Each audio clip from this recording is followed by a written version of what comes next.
Last class जो थी उसमें से फिर पढ़ा आप लोगों ने कुछ घर पे जाकर रख देते हैं, क्यों संभाल कर रख देते हैं।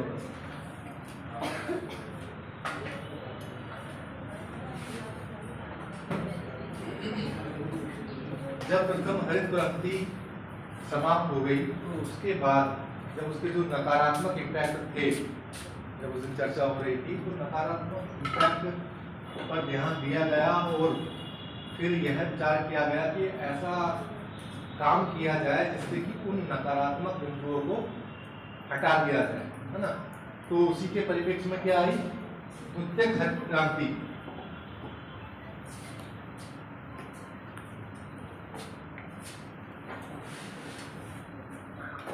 हाँ 6/3 का बनना है, 6/3 का बना दीजिएगा,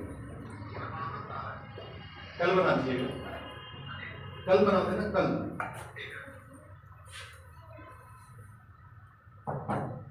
ठीक है, तो उसके नकारात्मक इम्पैक्ट को दूर करने के लिए द्वितीय हरित क्रांति लाई गई। तो उसमें उन राज्यों को चुना जो राज्य पहले वाले से अलग थे। पहले वाले में जैसे आपने जाना पंजाब, वेस्ट यूपी, हरियाणा, है ना, ये मुख्य थे। फिर अगली बार जब हमने सुना तो इसमें से इनको निकाल के हमने बिहार, वेस्ट बंगाल, ओडिशा, असम, आंध्र प्रदेश, इन राज्यों को हमने चुना। ठीक है, और जो सबसे ज्यादा महत्वपूर्ण पॉइंट इसका था वो ये था कि अभी तक हम किस पे बात कर रहे थे, रासायनिक उर्वरक पे ज्यादा ध्यान दे रहे थे, है ना, केमिकल फर्टिलाइजर का यूज ज्यादा कर रहे थे। यहां पर हमने मुख्य रूप से ऑर्गेनिक फार्मिंग पे ध्यान दिया और जो हमारी बायोडायवर्सिटी थी उसको बचाए रखने के लिए ऐसे फर्टिलाइजर का यूज किया जिनसे उसको नुकसान ना पहुंचे। तो ऑर्गेनिक फार्मिंग पर ध्यान दिया गया, यानी कि रासायनिक उर्वरक के स्थान पर हम ऑर्गेनिक फार्मिंग को लेकर आए। ठीक है, तीसरा जब हमने इसमें देखा था, उधर वाले में देखा, तो ज्यादातर जो उत्पादन था वो गेहूं और चावल, दो ही मुख्य थे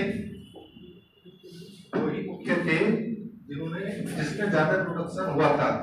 उसके अलावा बाकी कोई ऐसा नहीं था कि जिसने ज्यादा उत्पादन दिया हो। तो यहाँ पर हमने खासकर उनको चुना जो उससे वंचित रह गए थे, मोटे अनाज जो उससे वंचित रह गए थे उनको चुना। ठीक है,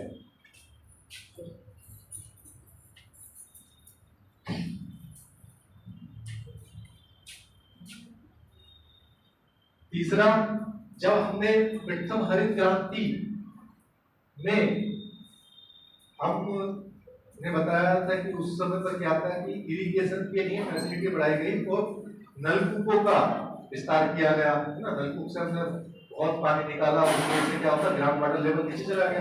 तो यहाँ पर जो बात की गई उसमें उसके भी, यानी कि सिंचाई के जो अन्य साधनों पर ध्यान दिया गया। जैसे अन्य साधन के नाम आप जानते होंगे,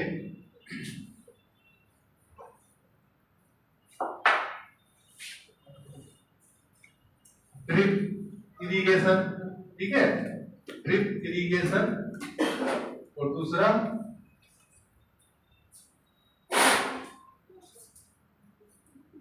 स्प्रिंकलर इरिगेशन। ठीक है, तो इन पर हमने ध्यान दिया ताकि क्या हो, जितना तो पानी की मात्रा हम निकाल रहे थे नीचे से वो कम से कम हो। ये क्या होता है, जैसे ड्रिप वाले में क्या होता है कि एक ये खेत है, इस खेत में कोई भी एक ही खेत है, इस खेत में जहां हम फसल लगाते हैं उस फसल की जगह पर ही जहां जहां है वहीं पर हम पाइप लगा देते हैं। उस पाइप से आवश्यकता के अनुसार पानी निकलता रहता है, जैसी आवश्यकता होगी और आजकल तो ये इतनी एडवांस हो गई है टेक्नोलॉजी कि हमने इसमें कंप्यूटराइज सेंसर लगा दिए हैं, है ना, कि हमारे अगर लैंड को आवश्यकता पड़ रही है तो वो अपने आप ही पानी शुरू कर देते हैं। तो देखते रहते हैं कि कितनी इस मृदा में कितनी नमी की आवश्यकता है, उसके हिसाब से पानी का बहाव होता रहता है। स्प्रिंकलर में एक जैसे कि फव्वारा होता है, उसी तरीके से फव्वारा जैसा लगा देते हैं, तो वो उस तरीके से जैसे कि बारिश का पानी बरस रहा है उस तरीके से पौधों को पानी मिलता रहता है। ठीक है, तो इन दोनों तकनीक को अपनाने की बात कही गई, और इन दोनों तकनीक के अपनाने से क्या हुआ, जो हमारा ग्राउंड वाटर लेवल एकदम से नीचे जा रहा था उसमें थोड़ा सा परिवर्तन देखने को मिला।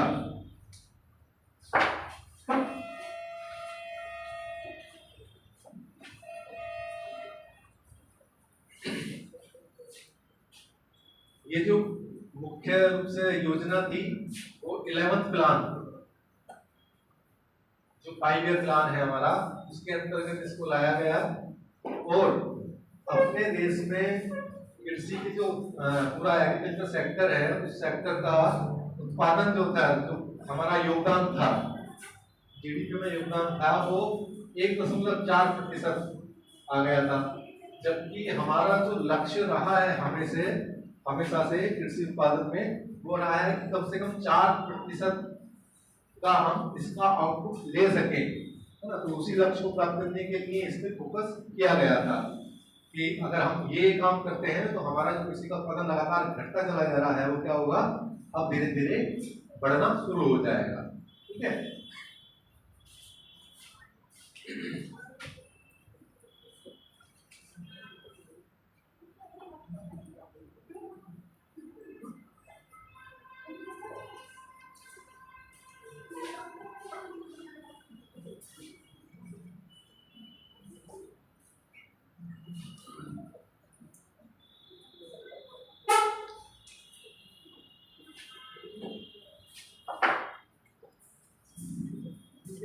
इसी में एक सुझाव दिया गया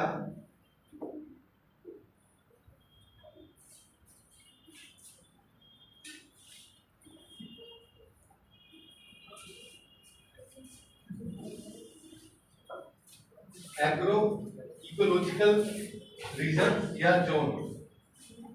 इसमें ये सुझाव दिया गया कि हम अपने सारे देश को एक एग्रो इकोलॉजिकल जोन में बांट देंगे। ठीक है, एग्रो इकोलॉजिकल जोन एक ऐसा क्षेत्र होता है जिसमें फसलों की विशेषताओं, लैंड की विशेषताओं, है ना, इसमें 3-4 पॉइंट होते हैं। लैंड यानी कि सॉइल जो हुई, क्लाइमेट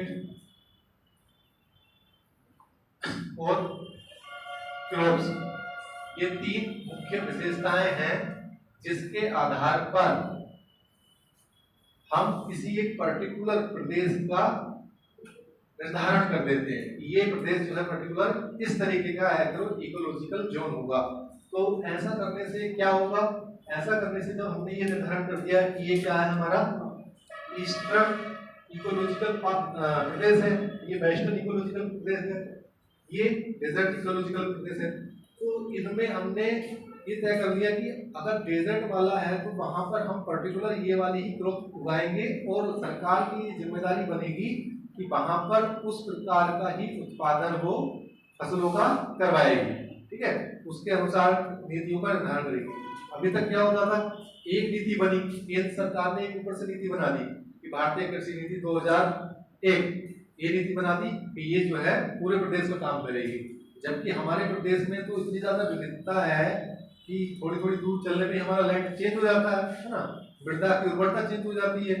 तो उस हिसाब से वो जो पॉलिसीज थी वो काम नहीं कर रही थी, तो इसीलिए इकोलॉजिकल जोन का कॉन्सेप्ट आया और हमने पूरे अपने देश को 20 इकोलॉजिकल जोन में डिवाइड कर दिया, है ना। ये सारे इकोलॉजिकल जोन है, जैसे हिमालय वाला है, ये है, ज्योग्राफी वाले जानते होंगे, ये सब अलग अलग जोन बांट दिए गए और इनके हिसाब से हमने काम करना शुरू किया।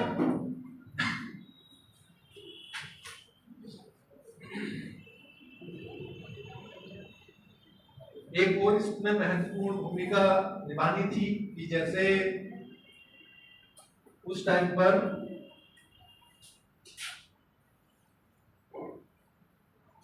माइग्रेशन काफी होने लगा था। जैसे जैसे जब लोग, मैंने बताया था ना आपको, उस टाइम पे जब फर्स्ट क्रांति आई थी तो या तो लोग बार अमीर हो गए या गरीब हो गए।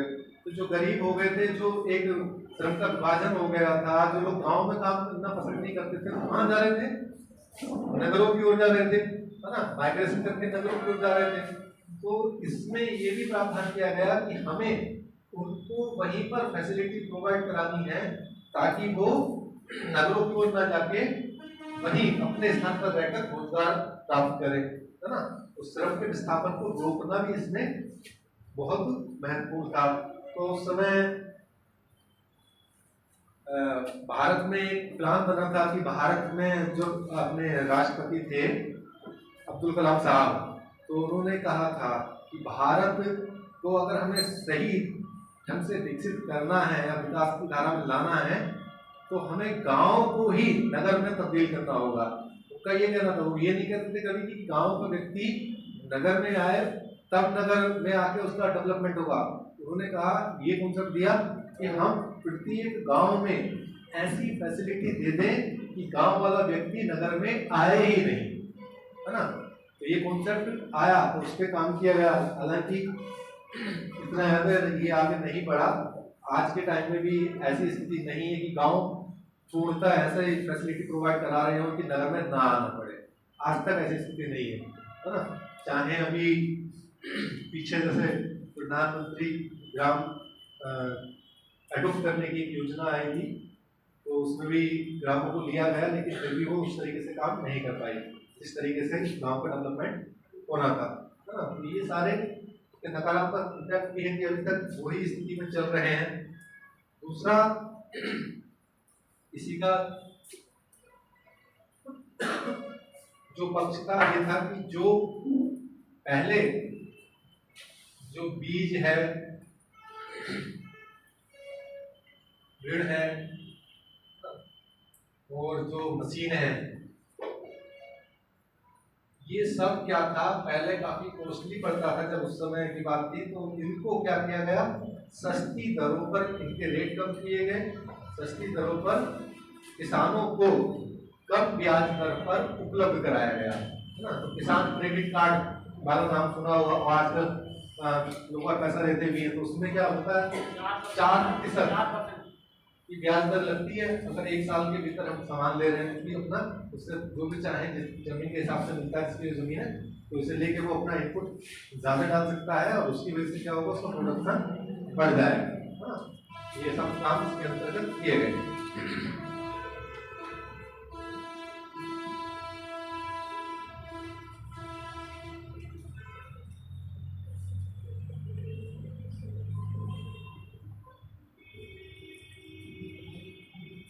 कुछ इसके महत्वपूर्ण पॉइंट्स हैं, उनको नोट कर लीजिए।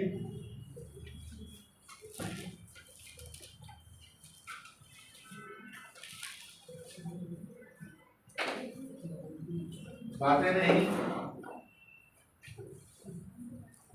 देखिए,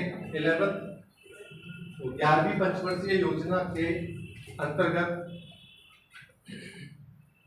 पहला फैक्ट में लिखे, किसी का फैक्ट में 11वीं पंचवर्षीय योजना के अंतर्गत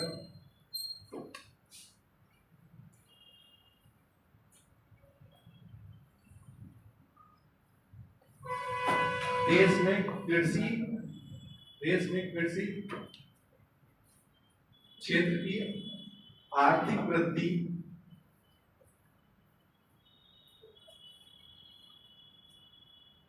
का लक्ष्य 4% सालाना रखा गया,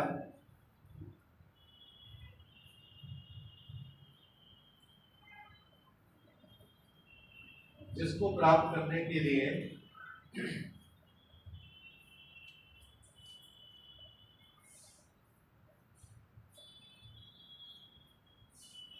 प्रत्यक्ष हरित क्रांति की आवश्यकता महसूस की गई।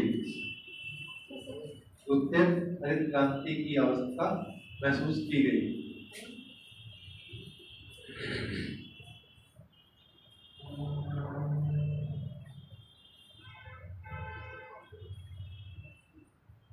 अगला पॉइंट, पारिस्थितिकीय विशेषताओं के आधार पर, पारिस्थितिकीय विशेषताओं के आधार पर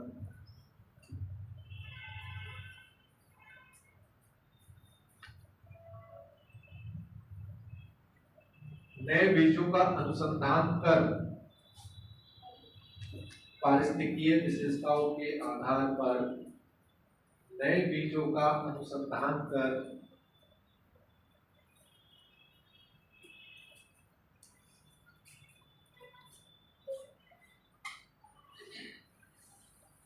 मोटे अनाज तिलहन, मोटे अनाज तिलहन, मुद्रादायिनी फसल, मुद्रादायिनी फसल,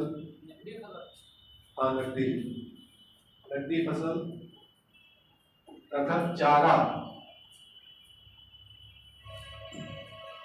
पर विशेष ध्यान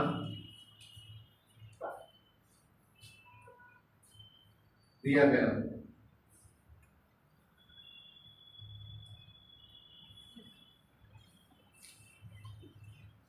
इस क्रांति में ऑर्गेनिक फार्मिंग पर अधिक जोर दिया। इस क्रांति में ऑर्गेनिक फार्मिंग पर अधिक जोर दिया। अगला, ऐसी तकनीक को अपनाया गया जिनकी लागत कम हो, ऐसी तकनीक को अपनाया गया जिसकी लागत कम हो। अगला पॉइंट, श्रम विस्थापन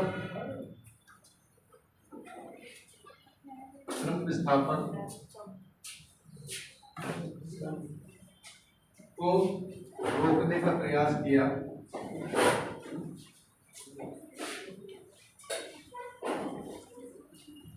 अगला, संपूर्ण देश में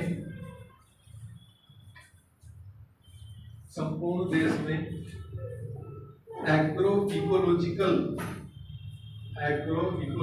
रीजन्स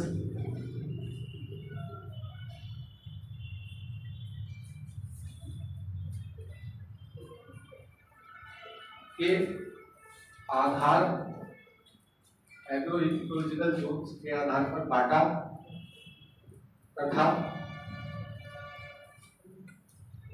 उनके अनुसार योजनाएं बनाई गई,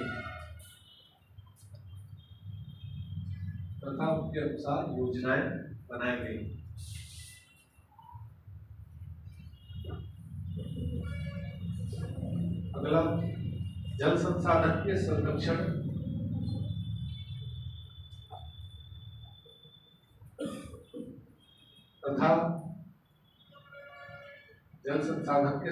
तथा प्रबंधन के लिए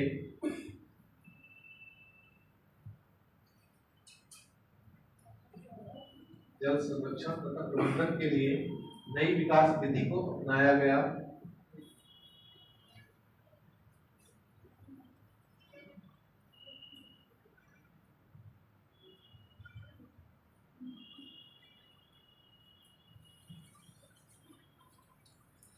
अगला, स्प्रिंकलर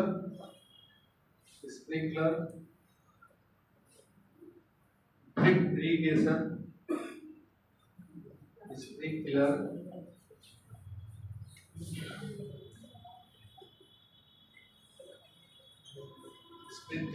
तथा ड्रिप इरिगेशन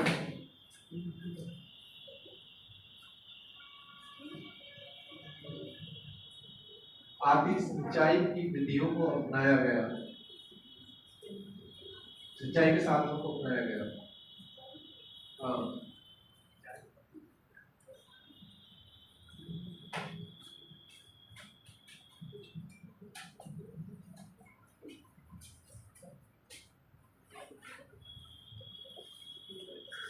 इस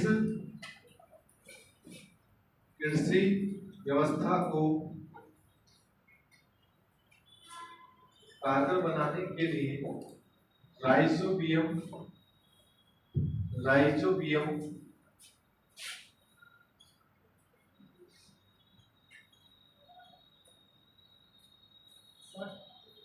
ये ड्रॉप पद्धति है सिंचाई की ड्रॉप पद्धति है। हाँ ड्रॉप वाली है, मतलब फव्वारे से पानी निकलता है। बातें नहीं, राइजोबियम, नील हरित शैवाल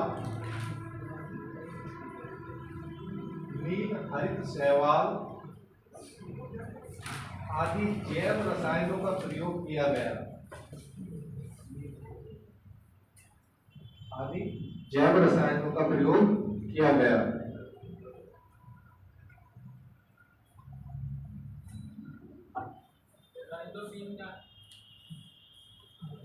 राइजोबियम मसूर का, सोयाबीन का, उड़द का, इनका पेड़ देखा है? देखा? जब कभी उसको पेड़ के देखोगे तो उसके जड़ों में इस तरीके की गांठें मिलेंगी, गांठें सी मिलती हैं। तो गांठें जो होती हैं वो राइजोबियम की होती है, यानी कि नाइट्रोजन का स्थिरीकरण करके अपने अंदर स्टोर करके वो गांठें बना लेते हैं, जो क्या करता है, किसी भी लैंड की फर्टिलिटी को बढ़ाता है, उसकी उर्वर क्षमता को बढ़ा देता है। बातें नहीं,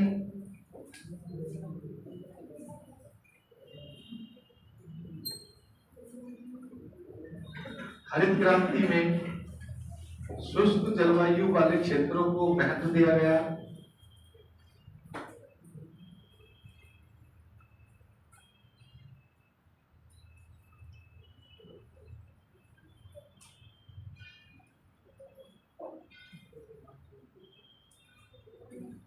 अगला, जैव विविधता को संरक्षित करने का प्रयास किया।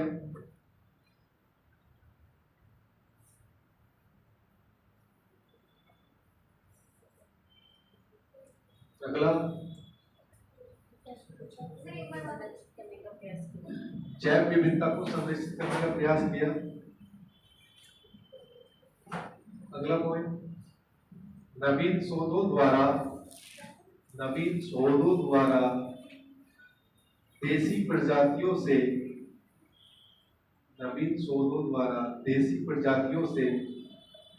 स्थानीय दशाओं के अनुकूल नई प्रजातियों को विकसित किया गया। नवीन शोधों द्वारा देशी प्रजातियों से स्थानीय दशाओं के अनुकूल नई प्रजातियों को विकसित किया गया। कम ब्याज दर पर उन्नत बीज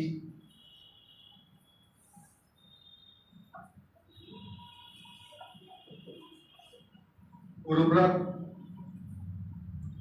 मशीन आदि उपलब्ध कराए गए। अगला,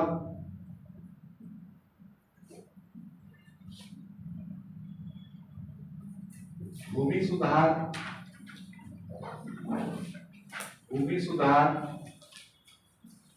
ग्रामीण परिवहन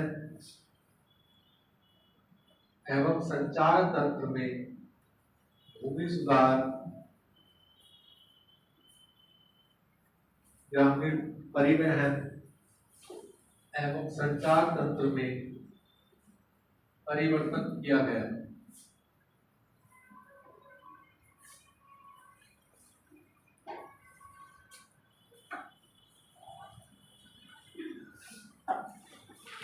ग्रामीण विद्युतीकरण,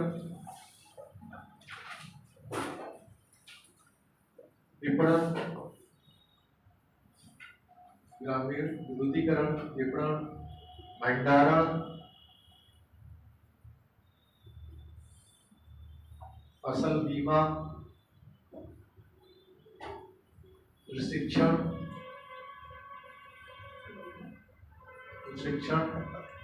तथा कृषि शोध को प्रोत्साहन दिया गया।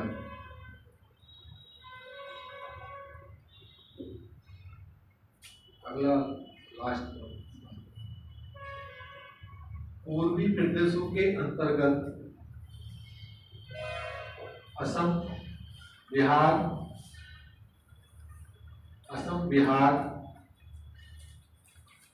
छत्तीसगढ़,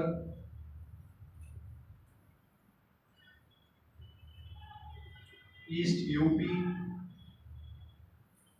वेस्ट बंगाल, पूरे रीजन छोड़ना नहीं है।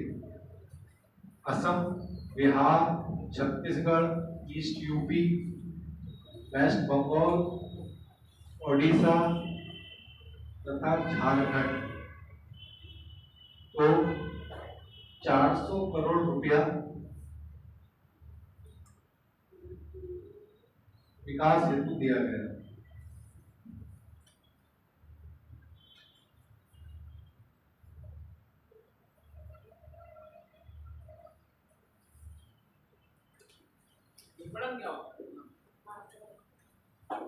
मार्केटिंग होती है। मार्केटिंग जैसे पहले क्या था, ऐसा होता था किसान अपनी फसल का प्रोडक्शन तो कर लेता था, लेकिन उसको मार्केट में जाके बेच नहीं पाता था, तो उसको क्या होता था, उतना पैसा नहीं मिलता था जितना मिलना चाहिए।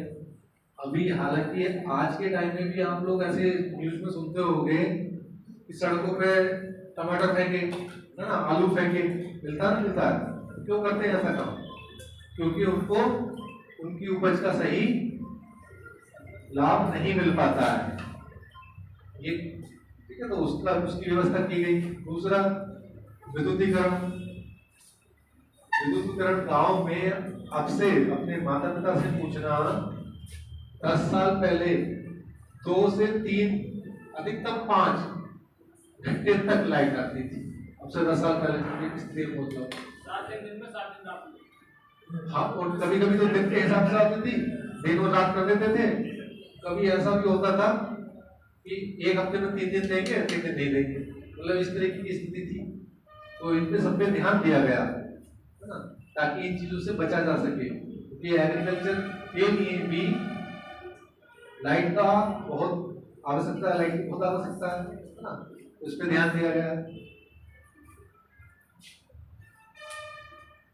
भंडारण, ये भी बहुत बड़ी समस्या है।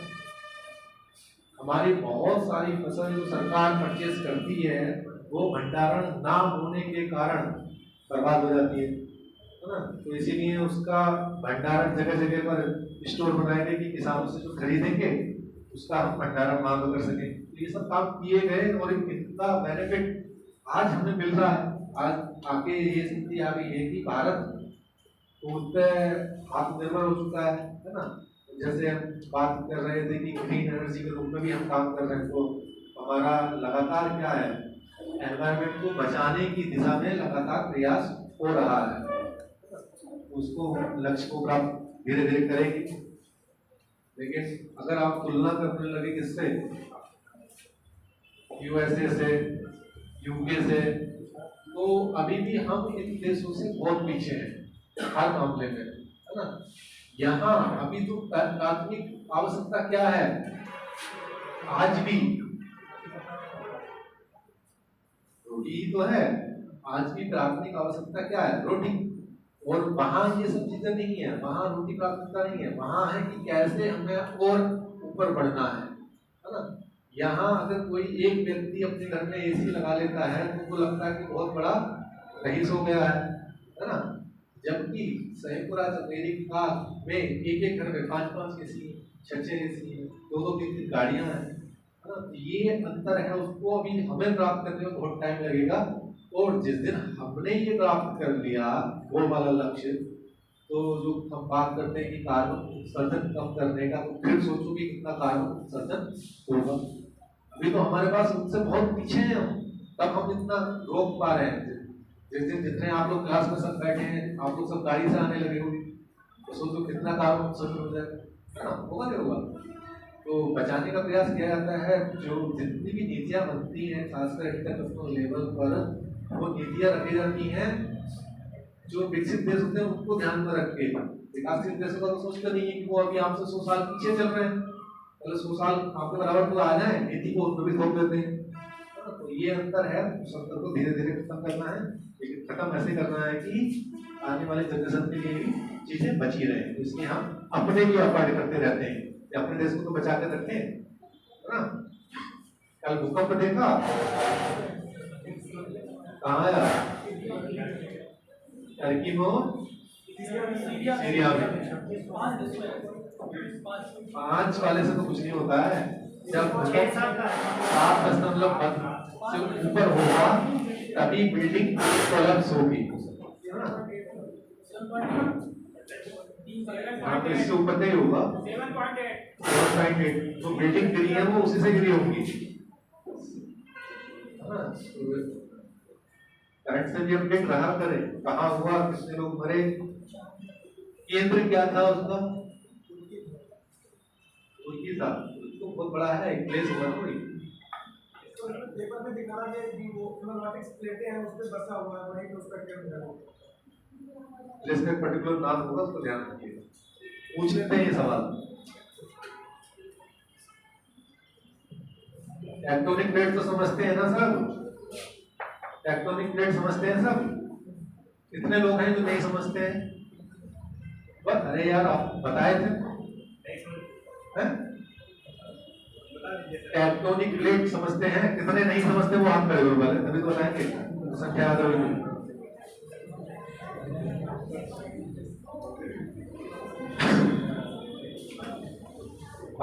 बातें नहीं बिल्कुल भी।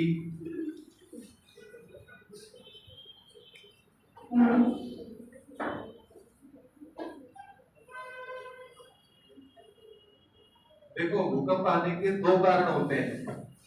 जो हमारी प्लेट्स हैं, पृथ्वी जो है ना कई प्लेटों में विभाजित है, ऐसा नहीं है जैसे आपको दिखती है ऐसी ही नहीं है, अंदर से टूटी फूटी है ना। जैसे ये पूरी पृथ्वी है तो ये एक प्लेट यहाँ से टूटी है, एक यहाँ से टूटी है, एक यहाँ से टूटी है, यहाँ से टूटी है, तो इस तरीके से पूरी पृथ्वी जो है टूटी हुई। अब जो टूटी हुई प्लेट्स हैं उसके कई किनारे हैं, है ना, इनके, यानी कि ये जो टूटी है इसका ये किनारा हो सकता है ये इधर जा रहा हो, इधर जा रहा हो, ये उसका इधर आ रहा हो, ये इधर आ रहा हो। 3 प्रकार के होते हैं, 1, 2 और एक और होता है सबसे वाला।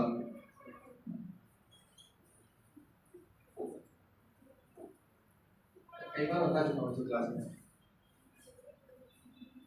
तो जब ये वाली स्थिति होती है प्लेट की, सबसे खतरनाक होती है ये, जिसको क्या कहते हैं, विनाशात्मक किनारा, है ना। इसको बोलते हैं कन्वर्जेंट, आपस में टकराना। अभी 2 लोगों के सिर आपस में टकरा दिए जाए तो निचोड़ेगी। तो ऐसा ही क्या है, यहाँ पर ये आपस में टकराती है, 2 प्लेटें टकराती है, बहुत तेज आकर टकरा जाती है। जब टकराएंगे तो जो हमारी सामान्य दशा थी, बिल्कुल ऐसे मजे में थे हम, उसमें क्या होगा, हलचल हो जाएगी, है ना। तो उस हलचल के होने की वजह से ही भूकंप आता है, ठीक है। और ये वाला जो है, इस पे बहुत हाई लेवल का जो 7.7+ होते हैं, वो भूकंप इसके सहारे आएंगे। भूकंप इसके सहारे भी आएगा, कोई चीज तोड़ेंगे तब भी हलचल होगी, लेकिन वो हलचल उतनी तेज नहीं होगी जितनी तेज उसकी होती है। तो जो हल्के भूकंप आते हैं, जो 3 से लेके 5 तक के होते हैं, वो इसके सहारे आते हैं। इसके सहारे तो कोई आइलैंड बन जाता है, जैसे ये बेसिकली कहाँ होती है, समुद्री क्षेत्रों में। तो क्या होता है, कोई आइलैंड वगैरह निकल जाएगा नीचे से, ऊपर आ जाएगा, है ना। तो भूकंप आने के जो मेन कारण है वो यही है, प्लेट या तो आपस में टकराई होगी या कोई प्लेट दूर गई होगी। तो यही क्या है, प्लेट टेक्टोनिक थ्योरी है, उस थ्योरी के अकॉर्डिंग ही भूकंप आते हैं, है ना। तो जितना इसमें पानी अंदर जाएगा इस प्लेट के साथ में, उतना ही क्या होगा, भूकंप तेज आएगा। कि पानी के साथ जब गैस निकलेगी, धाएं ऐसे एकदम निकलेगी, वो भूकंप बहुत तेज लाएगी। जितना पानी कम होगा उतना भूकंप धीमा आएंगे।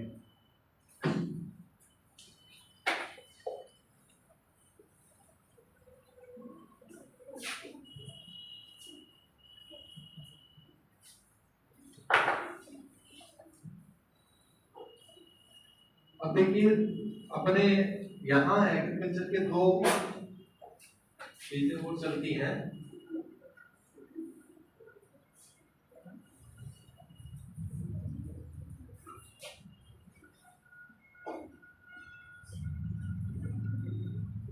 कॉन्ट्रैक्ट फार्मिंग नाम सुना सबने? क्या होता है?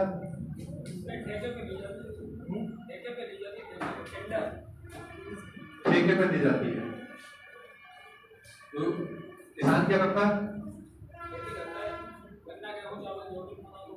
टेंडर करने इसका मतलब ये होता है कि किसान को इस चीज के लिए मतलब अनुबंध करवाया होता है कि तुम इसमें यही बोओगे, यही पैदा करोगे, वो ये होता है। कौन कहता है? मतलब जो लेने वाला होता है, जो प्रोडक्ट करता है, तो किसान को ये अनुबंध करवाता है कि जो फसल आप बोओगे वो हम ले लेंगे।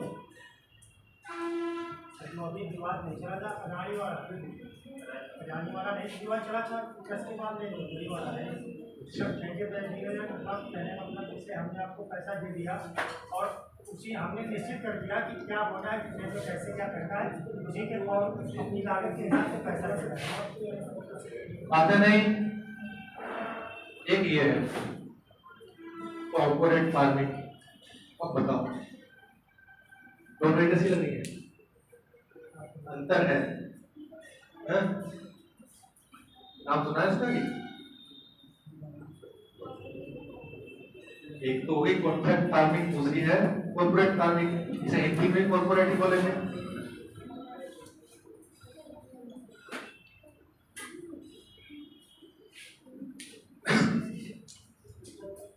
अनुबंध फार्मिंग, पहले इसको समझते हैं। ये क्या होता है? जैसे मैं मान लो मेरे पास क्या है, 50 बीघा का एक खेत है, ठीक है, और बाहर से एक कंपनी वाला आया, वो आपको कहता है कि भाई मेरे साथ एक कॉन्ट्रैक्ट साइन कर लो, है ना, तुम जो है ये वाली फसल पैदा करो, और उसका हम तुम्हें मान लो कि 1 बीघा है तो 1 बीघा का मान लो कि 1 लाख रुपए दे रहा है। उसने 1 लाख रुपए में फसल को अपने हिसाब से बुवाएगा, है ना, वो करेगा कि मैं उसमें आलू लगाऊं या मूंगफली लगाऊं, जो भी लगाएगा वो लगाएगा। 1 लाख रुपया तय हुआ। तो वो जो अनुबंध होगा वो कैसा अनुबंध होगा? लिखित। ठीक है, समझते रहना, दोनों को समझाऊंगा एक साथ ही। कंपनी आई, वो किसान के पास पहुंची, किसान से लिखित अनुबंध कर लिया कि 1 लाख रुपए बीघा का हिसाब से हम तुम्हारे साथ लिखित अनुबंध करेंगे। और इसमें जो किसान है, फार्मर होगा, वो फार्मर क्या करेगा? खेती करेगा, लेबर उसकी रहेगी, ठीक है, खेती वो करेगा, काम वो करेगा, जमीन इसकी होगी, लैंड भी किसका होगा? लैंड भी इसका होगा, काम भी कर रहा है, लैंड भी उसका है, लेबर भी वही है, वो इसमें काम कराएगा। केवल उसको क्या मिलेगा?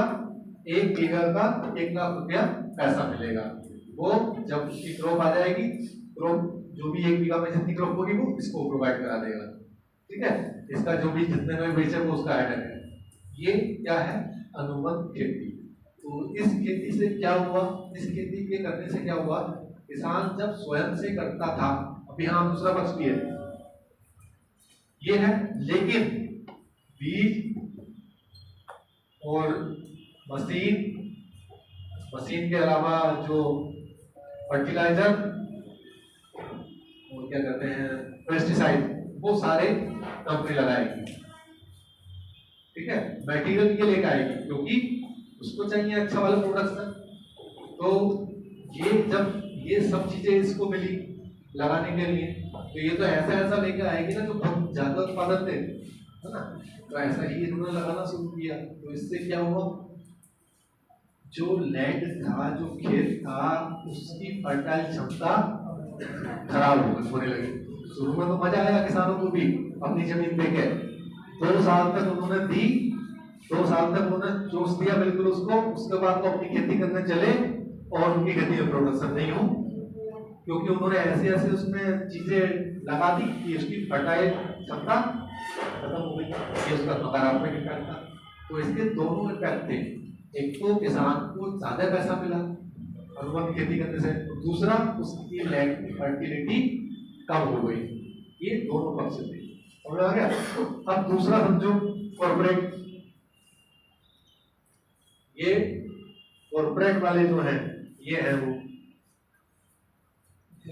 काम नहीं लेंगे। कॉर्पोरेट वाले जो हैं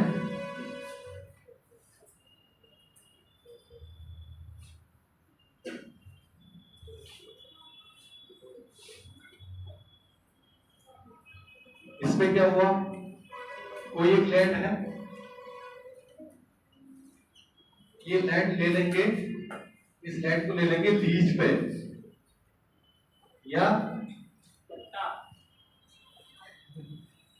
या खरीद लेंगे, ठीक है, दोनों काम कर सकते हैं।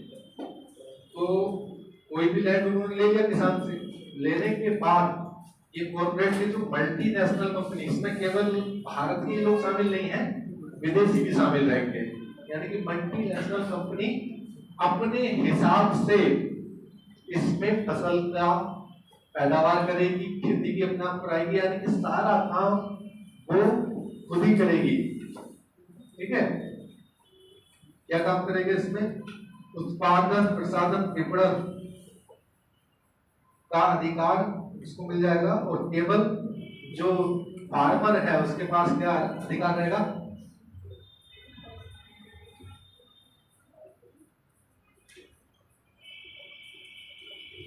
कृषि कार्य करना, या उसकी केवल अगर क्रय नहीं की है तो केवल भूमि उसकी रहेगी, ठीक है। वो चाहेगा तो कृषि कार्य उससे कह सकते हैं कि तुम कर लो, वो नहीं चाहेंगे तो नहीं भी करवा सकते, यानी कि उसका कोई रोल नहीं रहता, उसके लीज पे तय हो जाता है कि हम 1 लाख रुपए या 5 लाख रुपया पर ईयर तुमको देंगे, तुम अपना आराम से मौज करो, है ना। तो ये दोनों में अंतर है बेसिक। यही हमारे यहाँ चलती है आपके यहाँ कहाँ, महाराष्ट्र कॉलेज के पीछे। कौन सा कॉर्पोरेट लेके गया है, किसने लिया है, अंडा वाले की हाँ। तो इस तरीके का चल रहा है ना, इस तरीके का ट्रेंड चल रहा है, वो अपने हिसाब से फसल का प्रोडक्शन कर रहे हैं। तो ये दोनों में अंतर समझ गए ना क्या है, ठीक है, क्लियर है, देख लो। हेडिंग डालें, कॉन्ट्रैक्ट फार्मिंग, अनुबंध कृषि। जब तक ये दोनों पढ़ते नहीं है तो लगता है एक ही है, लेकिन दोनों में अंतर है। अनुबंध कृषि, पहला पॉइंट, अनुबंध के आधार पर कृषि कार्य किया जाता है।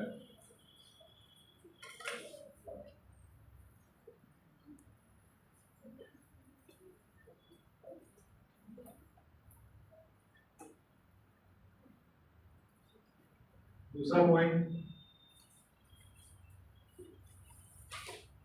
इसमें उत्पादन किसान और खरीदारी कंपनी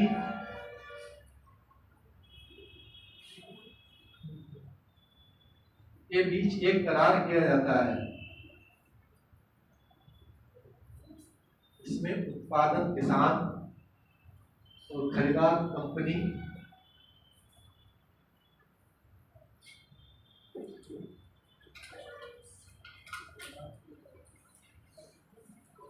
के बीच एक करार किया जाता है, जिसमें करार किया जाता है।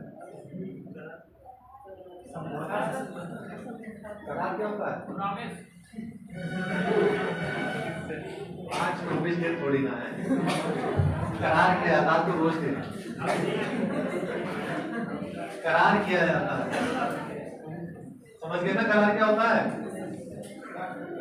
अरे किन्हीं दो में करार हो गया कि भाई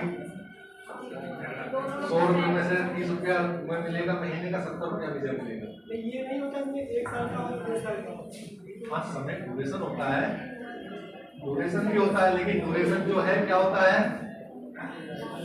ड्यूरेशन को व्यक्ति के ऊपर डिपेंड करेगा। मान लो कि इनका खेत है,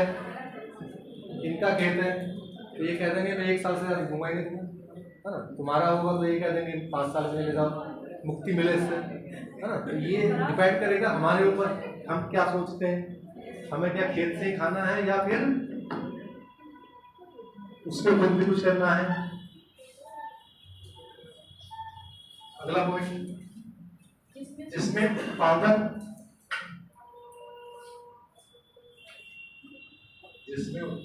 किसी कृषि उपज को, उत्पादक का मतलब किसान से है, किसी कृषि उपज को निश्चित मात्रा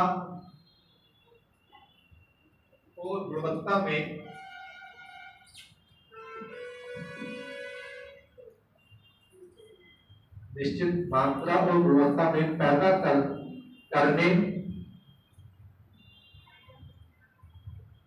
पैदा करने और क्रेता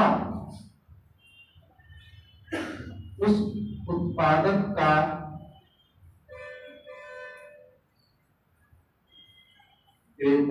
उत्पादन का एक निश्चित दाम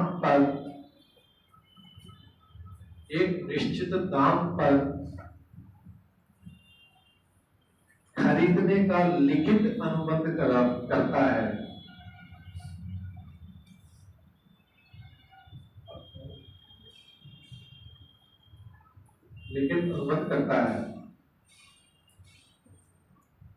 अगला पॉइंट,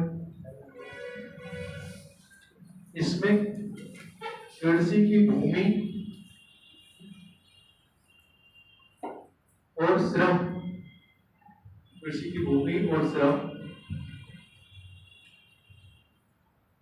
कृषक का होता है, जबकि बीज,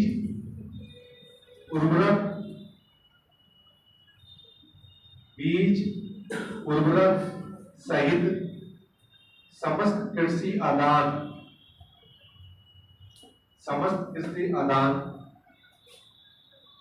और तकनीक कंपनी की होती है।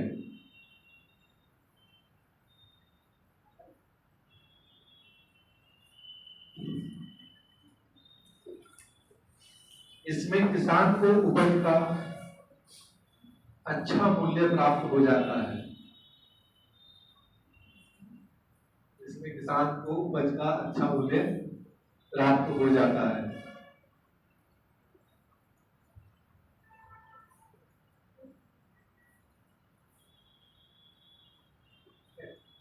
नंबर 2 लिख लेंगे, कॉर्पोरेट फार्मिंग,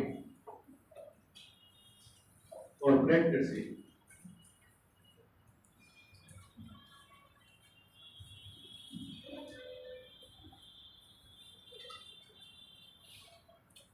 पहला पॉइंट, कॉर्पोरेट कृषि खाद्य उद्योग पर आधारित एक प्रकार का, ये जैसे देखते होंगे ना ऑनलाइन में सब्जी भी मिल जाती है पैकेट लगा। मैंने एक जगह देखा था, एक में जो भुट्टा मिलता है अपने यहाँ 10 रुपए का मिल जाता है आराम से, है ना, तो 5 रुपए का भी ना मिल जाता है। रैपर लगा के पॉलिथीन वाला ऑनलाइन में सेल कर रहा है उसको 60 रुपए का। ठीक है, वो क्या था, कॉर्पोरेट ने खरीदा और वो उसके सेल कर रहा था, तो ये अंतर हो जाता है। कॉर्पोरेट कृषि खाद्य उद्योग पर आधारित एक प्रकार का कृषि व्यापार है,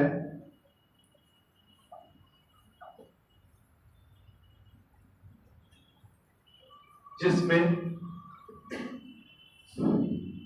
बड़े कॉर्पोरेट घराने कृषि में शामिल हैं। कॉर्पोरेट घराने कृषि क्षेत्र में शामिल। सेक्टर लिख दो।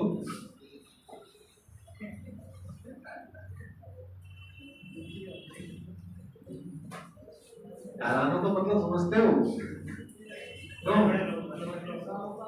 जैसे टाटा है, रिलायंस है ना, अडानी है, ये क्या है, घराने हैं। टाटा घराना, अडानी घराना।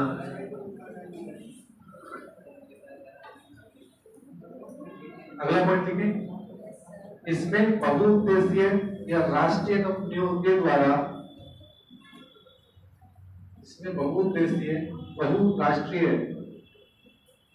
और राष्ट्रीय कंपनियों के द्वारा कृषि हेतु जमीन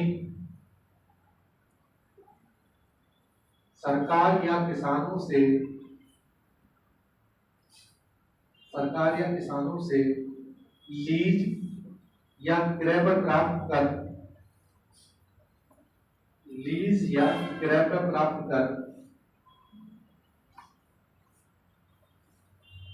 उस पर व्यापारिक उद्देश्यों से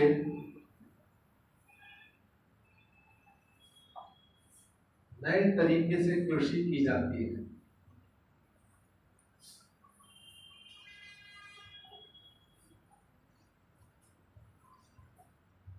नए तरीकों से कृषि की जाती है। अगला पॉइंट इसका ही है, इसमें औद्योगिक घरानों या सेक्टर, औद्योगिक घरानों को खाद्य वस्तुओं के उत्पादन,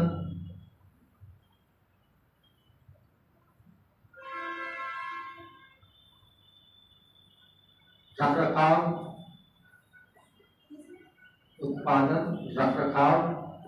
विपणन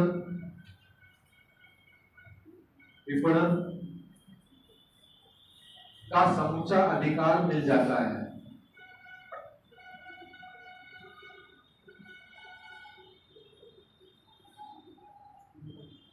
विपणन का समूचा अधिकार मिल जाता है। अगला पॉइंट,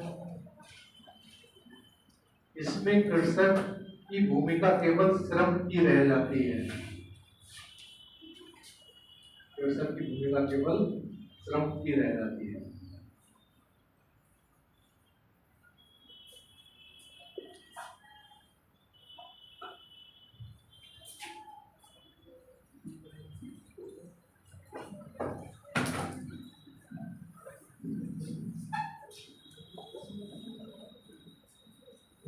बातें नहीं।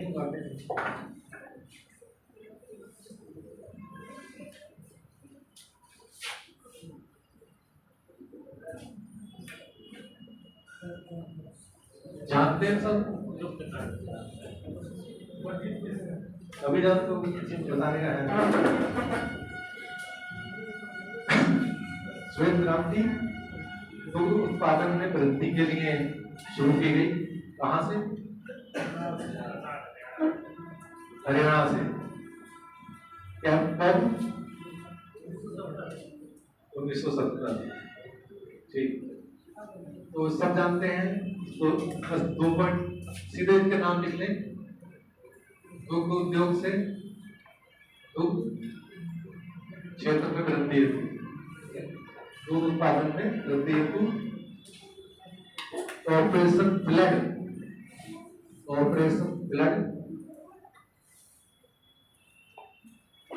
के साथ शुरू। फ्लड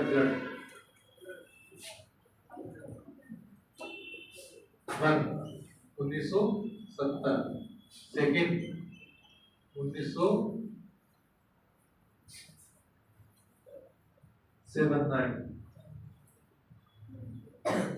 थर्ड बस 3 लिखिएगा, 3 तो ले लेते 1900।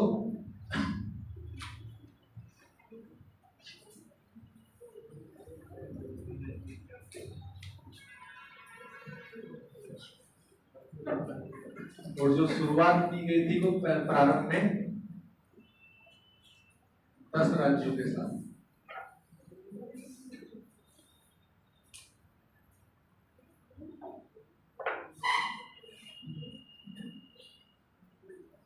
ठीक है, केवल जो ये क्रांतियां हुई थी उनके केवल नाम लिखवाऊंगा, फसल इससे संबंधित नोट करके नहीं करना। नीली क्रांति जो नहीं जानते वो लिखने, जो जानते ना। नीली क्रांति मछली उत्पादन या एक्वा कल्चर, मछली उत्पादन को एक्वा कल्चर भी कहते हैं। एक्वेरियम जो होता है, मछली तैराते हैं, वही एक्वा कल्चर। येलो या नीली क्रांति तिलहन उत्पादन।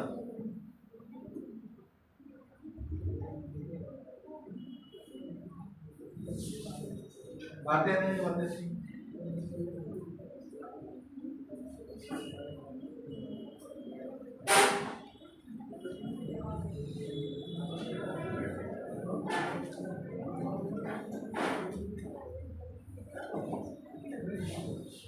अगला पॉइंट, लाल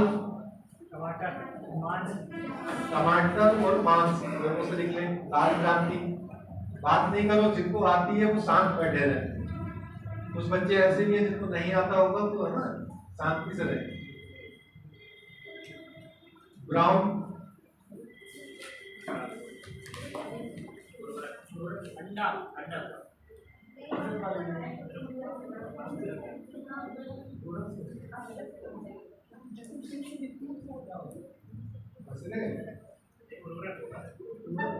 गैर परंपरागत ऊर्जा स्रोत। देखो ब्राउन,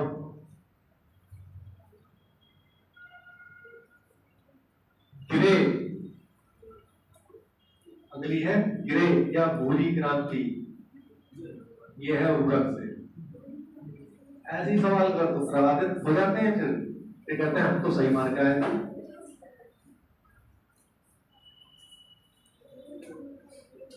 सिल्वर, सिल्वर किससे है? अंडा, रजत या सिल्वर अंडा।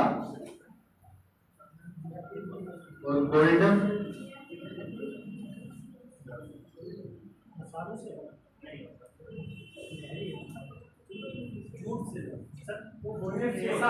जूट,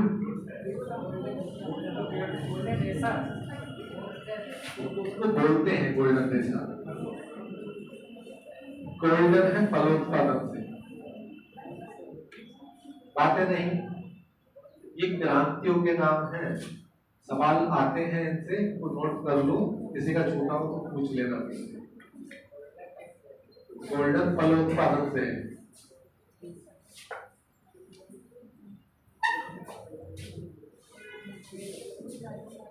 सबके याद हो गई? क्यों? ब्राउन किससे है? बताओ, उससे उधर क्या देख रहे हो? ये क्या होते हैं?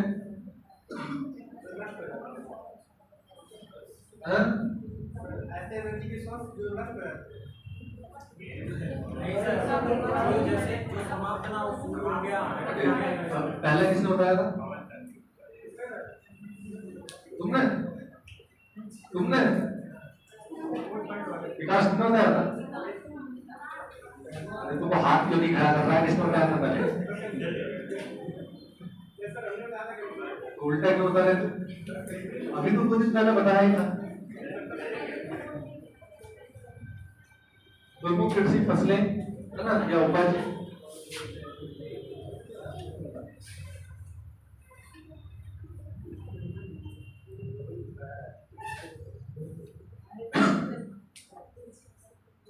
या ये तो कैसी फसल है? उष्णकटिबंध है या शीतोष्णकटिबंध है?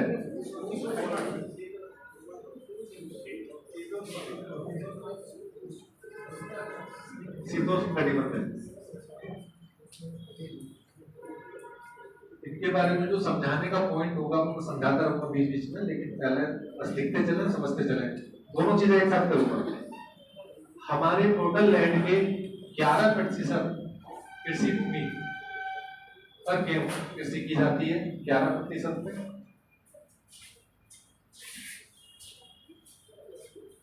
शीतोष्णकटिबंध फसल है और रबी की है, खरीफ की है?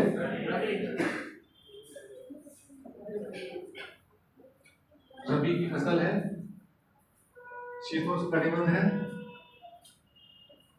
इसको ये सवाल आते हैं, कूटों में देते हैं, कूटों में बोते समय 10 डिग्री सेंटीग्रेड तापमान होना चाहिए। इसको जब लगाते हैं तो उस समय 10 डिग्री टेम्परेचर तापमान होना चाहिए, और पकते समय 20 से 25 डिग्री सेंटीग्रेड होना चाहिए, ठीक है। पकते समय 20 से 25। ये सिंचित क्रॉप है या वर्षा पे आधारित है?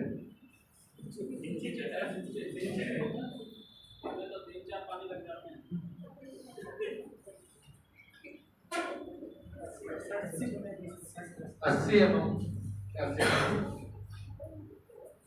80 सेंटीमीटर जो है इसको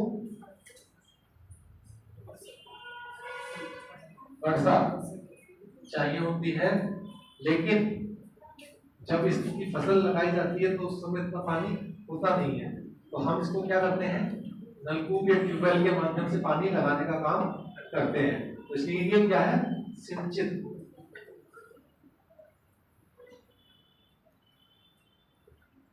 कृषि के अंतर्गत आता है। कल्याण नाम, ये नाम नोट कर लो, कल्याण, हाँ, सोनालिका, कल्याण सोनालिका इसकी प्रमुख प्रजातियां हैं। कल्याण सोनालिका इसकी प्रमुख प्रजातियां हैं। अभी पीसीएस का पेपर उठाकर देखना, ये सवाल मिलेंगे सारे। उत्पादक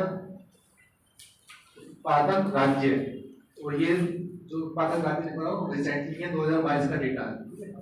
उत्पादक राज्य का क्रम, उत्तर प्रदेश, दूसरा कौन सा है, हट गए हैं पंजाब, मध्य प्रदेश, तीसरा पंजाब,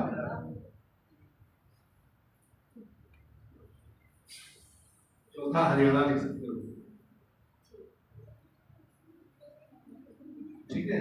ये गेहूं के बाद और बारे में नहीं जानना था। अब लिखेंगे चावल,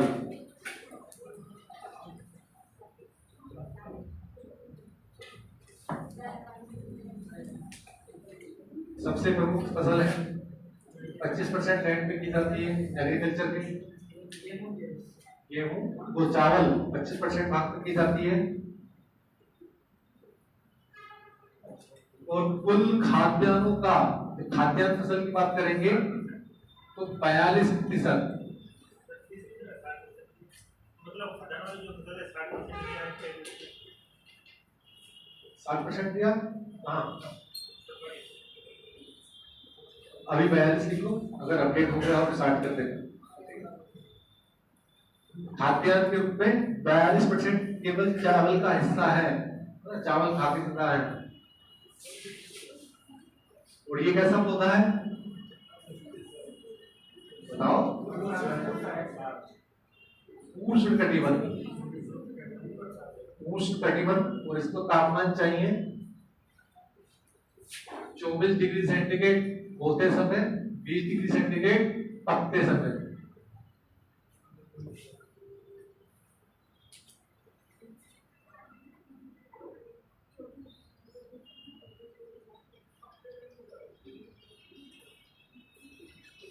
ये सही कर लेना, 20 की जगह 27 कर, 27 डिग्री सेंटीग्रेड पकते समय। वर्षा कितनी चाहिए इसको, 150 सेंटीमीटर। मिट्टी मतलब कौन सी होती है, चिकनी दोमट मृदा इसको चाहिए होती है। देखिए ना, धान लगने वाली चिकनी होती है सर, और चिकनी नहीं भी होती है तो उसको क्या करते हैं, चिकनी बना के तब लगाते हैं।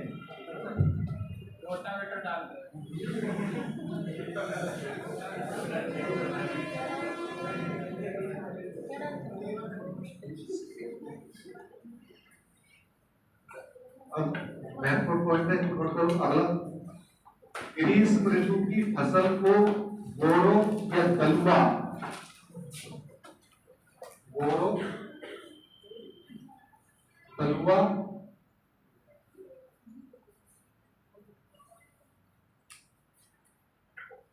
कहते हैं, जबकि शरदकालीन फसल को अमन वारी कहते हैं। अमन वारी और ओस नाम आते हैं। शरदकालीन को अमन ओस वारी कहते हैं।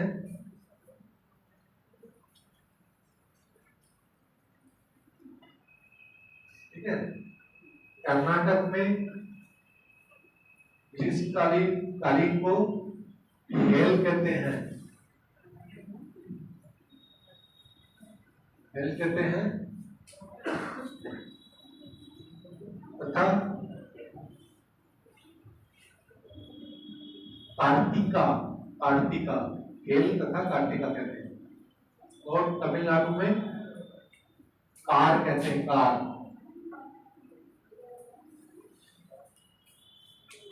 नाम पूछे आते हैं, ये तो ध्यान रखना है।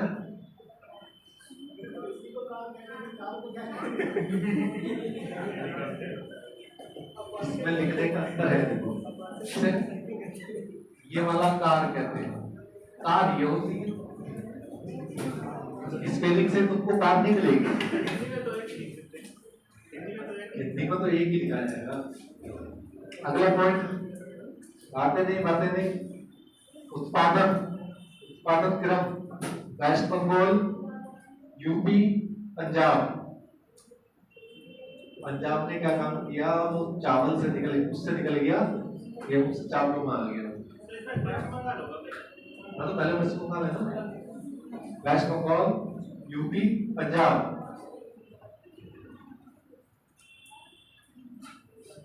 तीसरा उसका आंध्र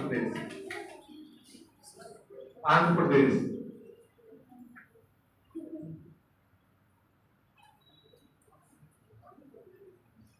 ठीक है।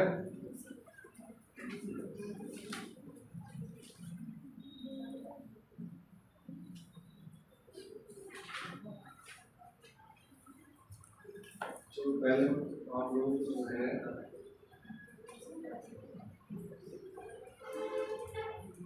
बातें नहीं। अब लिखो कपास।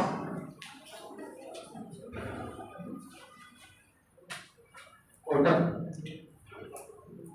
कैसी फसल है ये? नकदी। कपास।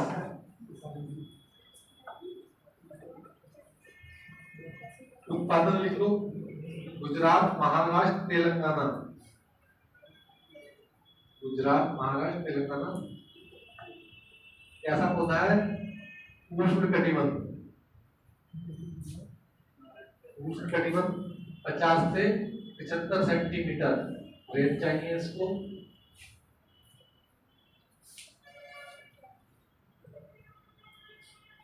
इक्कीस से 30 डिग्री टेम्परेचर, 21 से 30 टेम्परेचर। 100 मृदा कैसी चाहिए?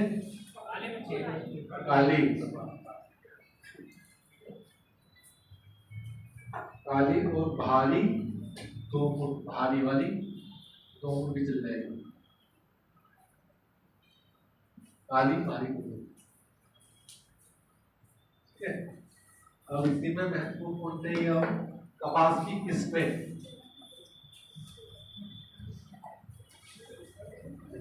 कितनी किस्म की होती है?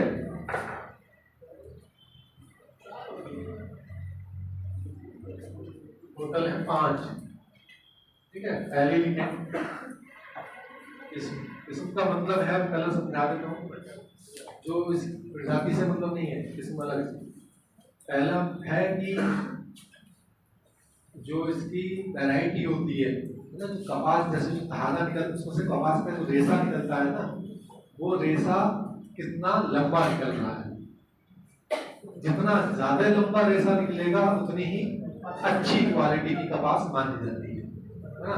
तो जितनी भी काली मिट्टी के क्षेत्र में जो कपास होती है वो सब लंबे रेशे वाली होती है ना। उसका रेशा लंबा लंबा होता है। लंबे रेशे से कपड़ा बनाना आसान होता है। और उसके अलावा जो अन्य क्षेत्र हैं जैसे उत्तर प्रदेश है, बिहार है, अगर हम इनमें लगा रहे हैं, जम्मू कश्मीर है कपास, तो वो कैसी होगी, छोटे छोटे रेशे वाली होगी, ठीक है, क्योंकि ये जो यहाँ की मृदा है वो कपास करने के योग्य नहीं है, तो इसलिए फिर भी हम लगाते हैं, तो वो रेशा मतलब छोटा रहता है। तो इन रेशों के आधार पर, रेशों की गुणवत्ता के आधार पर इनका किस्म तय की जाती है, ठीक है। टोटल 5 हैं, उनके नाम नोट कर लीजिए। नंबर 1, उत्तम लंबे रेशे वाली, उत्तम लंबे रेशे वाली, उत्तम लंबे रेशे वाली, इसका होता है 27 mm का रेशा होता है, और भारत में 30% रेशम को कपास इसी प्रकार का है उत्पादन जो हो रहा है, 27 mm।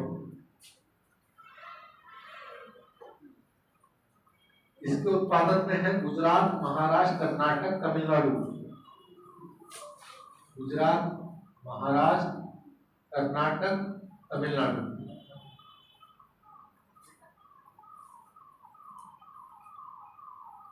दूसरे नंबर पर आती है लंबे रेशे वाली कपास, लंबे रेशे वाली, इसका है 24.5 से 26 mm तक,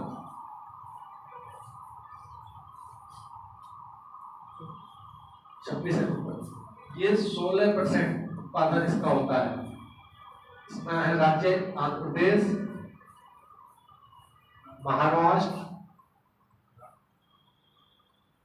मध्य प्रदेश।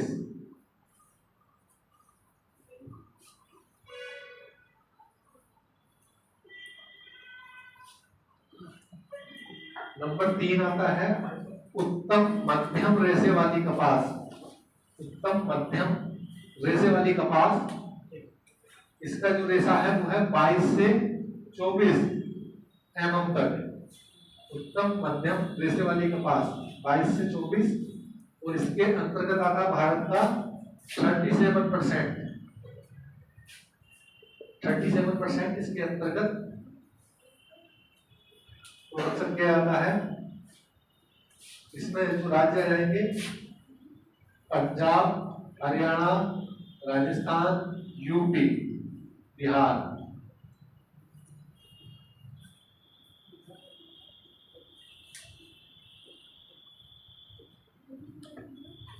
ठीक है।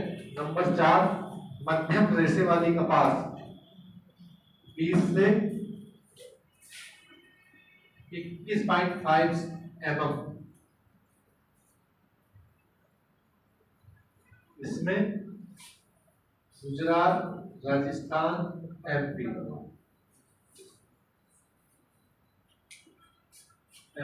वो एमपी नहीं एपी करता है, आंध्र प्रदेश। इसका 9%, इसका है 9%। अगला है लास्ट छोटे रेशे वाली कपास, छोटे रेशे वाली कपास,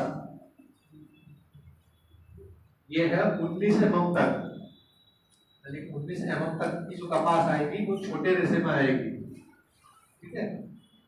इसका जो प्रतिशत है वो है 6%, और इसका जो प्रोडक्शन होता है वो है पंजाब, उत्तर प्रदेश, मध्य प्रदेश, दिल्ली और जम्मू कश्मीर।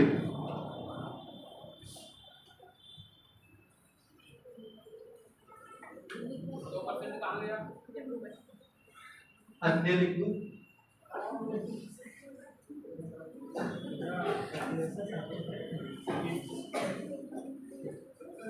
दो % में ऐसा आ जाएगा जैसे आपने अपने खेत में लगा दी, उसका डेटा नहीं।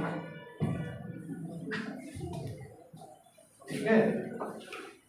तो उत्पादन लिखवा दिया है मैंने इसका। अब इसके बाद दूसरी महत्वपूर्ण नकदी फसल लिखो, तंबाकू। ये बहुत महत्वपूर्ण है। तंबाकू की प्रजातियां पता है किसने?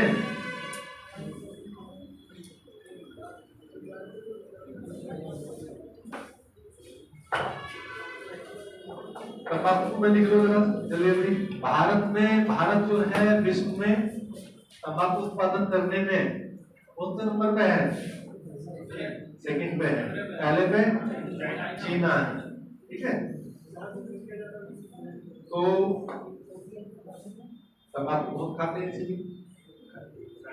तंबाकू जो है पॉइंट लिखो जरा। तंबाकू पुर्तगाल से लाया गया पौधा था। इसके लिए 15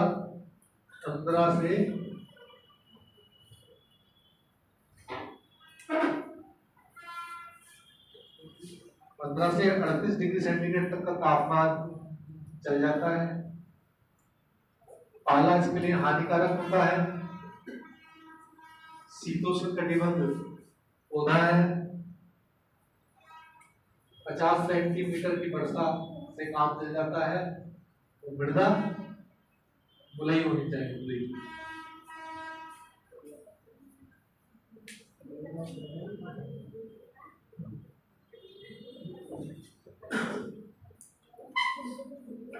दोमट मुलई, ठीक है। अब इसकी जो किस्म है वो 2 प्रकार की है। नंबर 1, नंबर 1 का नाम है ये इसकी किस्म महत्वपूर्ण है, निकोटियाना। नंबर 1 है निकोटियाना टोबेकम।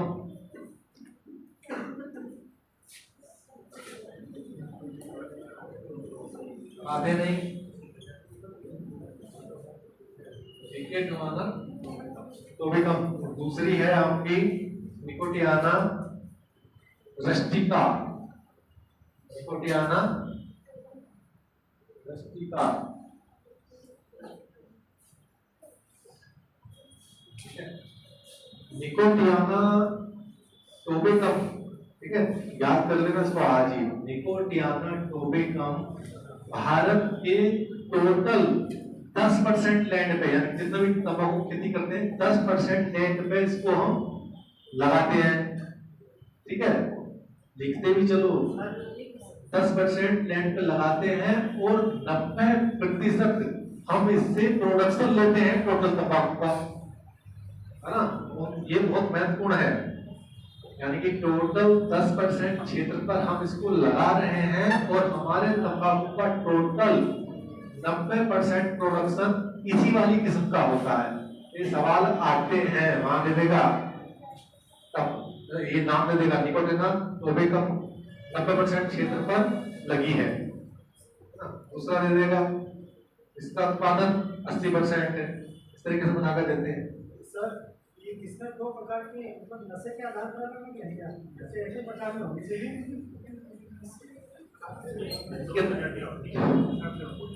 इनका जो पत्ता होता है ना, जो उसके साइज के हिसाब से, पत्ते के साइज के हिसाब से, पत्ते का साइज जितना अच्छा और जितना उसमें नशा ज्यादा हो, छोटी बात है।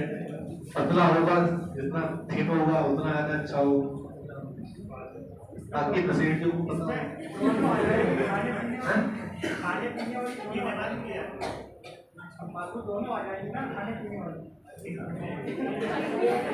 वो वैरायटी नहीं करते, वो तो आप इसको अलग रिफाइन कर करके, जो घटिया होता है वो बीड़ी में आ जाता है, जो अच्छा होता है सिगरेट में चला जाता है, और अच्छा होता है तो और अच्छी वाली सिगरेट में चला जाता है। जितना हम रिफाइन करेंगे उसके हिसाब से इसको अलग अलग कैटेगरी कर देते हैं। बोलने के हिसाब से नहीं है कि ये पीने वाला है, हुक्के वाला है। अगला लिख लो, निकोटियाना रस्टिका में लिखो 90% क्षेत्रफल पर और कुल उत्पादन इसका 10% है।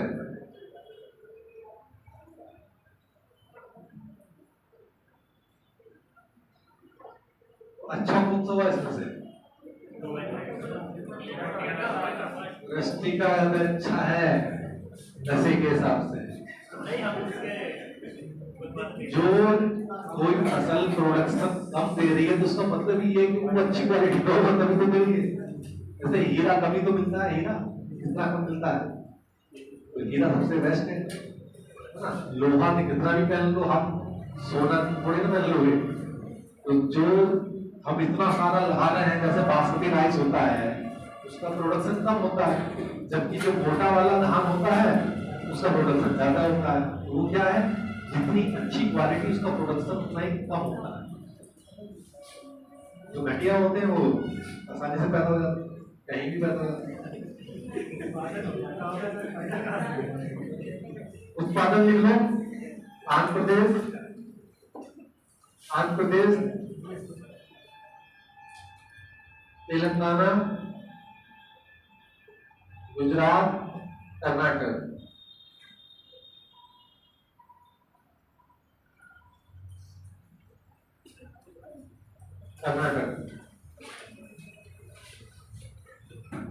ठीक है, दलहन लिखो, दलहन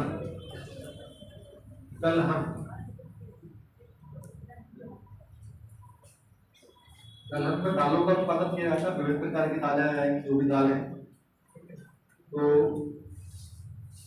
भारत की 90% दलहन कृषि वर्षा पर आधारित है। पहला पॉइंट, 90% वर्षा पे आधारित है। प्रोडक्शन लिखें, मध्य प्रदेश, महाराष्ट्र, राजस्थान,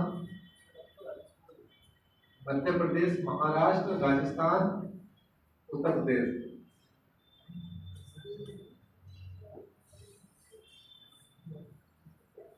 अगला पॉइंट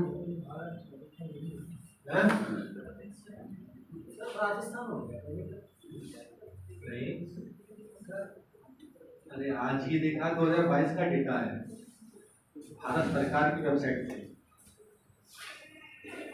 इससे देखा था, ये बताओ आर्थिक ही है, देखो। अगला पॉइंट इसका, दलहन फसलें वायुमंडल से नाइट्रोजन ग्रहण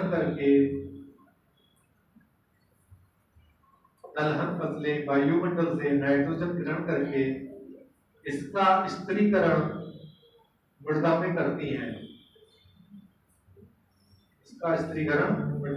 हैं, जिससे भूमि की उर्वरा शक्ति बनी रहती है। देख लिया, कौन राजस्थानी है?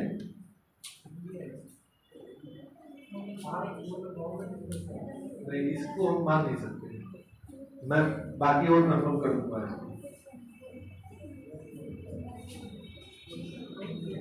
देखो, एक चीज का ध्यान रखो, आप लोग हमेशा ऑथेंटिक बुक को पढ़ो।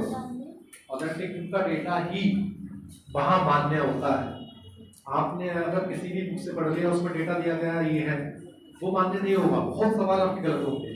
तो इसके लिए मैं बस एक ही सजेस्ट करूंगा, अभी आने वाली है आर्थिकी, घटना चक्र की आर्थिकी आती है, 50-60 रुपए की होगी, उसको जरूर परचेज कर लीजिएगा। 3 से 4 सवाल प्रोडक्शन के ऊपर रहते हैं हर एग्जाम में, तो वो आपके सवाल गलत नहीं होने चाहिए।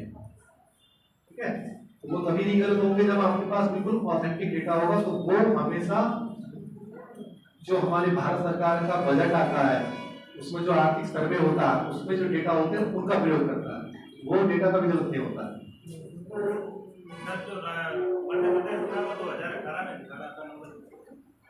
फिर बदल गया होगा ना, हमारे पास कब का डेटा है? 2018 दिखा रहा है।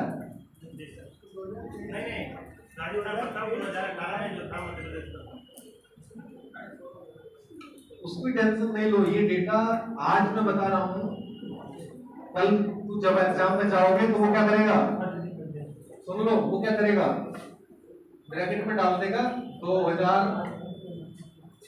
2019 का उत्पादन दालों में क्या था, क्या कर लोगे, वो ऐसा डाल देगा, है ना। तो इसके लिए इतना चिंतित ना हो, ये पिछले 2-3 साल का डेटा आपको याद होना चाहिए।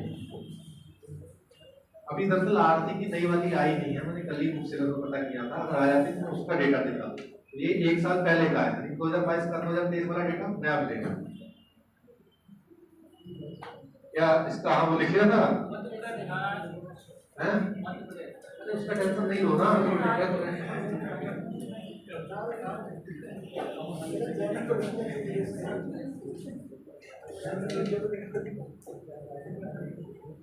बातें नहीं।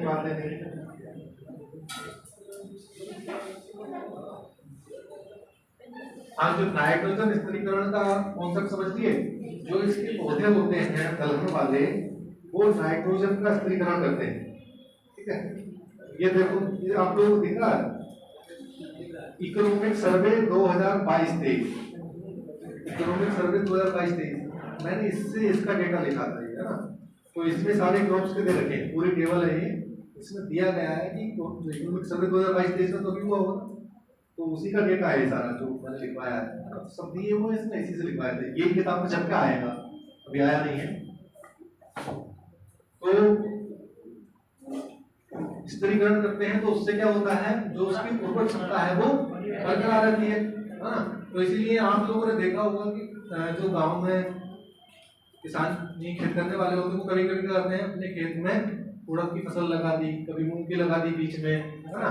फसल चक्र के हिसाब से चेंज करते रहते हैं ताकि उसकी उर्वरक क्षमता बनी रहे। तो ये बहुत महत्वपूर्ण तरीका है उसकी उर्वरक क्षमता को बरकरार रखने का। ठीक है, चलिए आज इतना ही, इसके बाद कल मिलते हैं।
कल 11 दे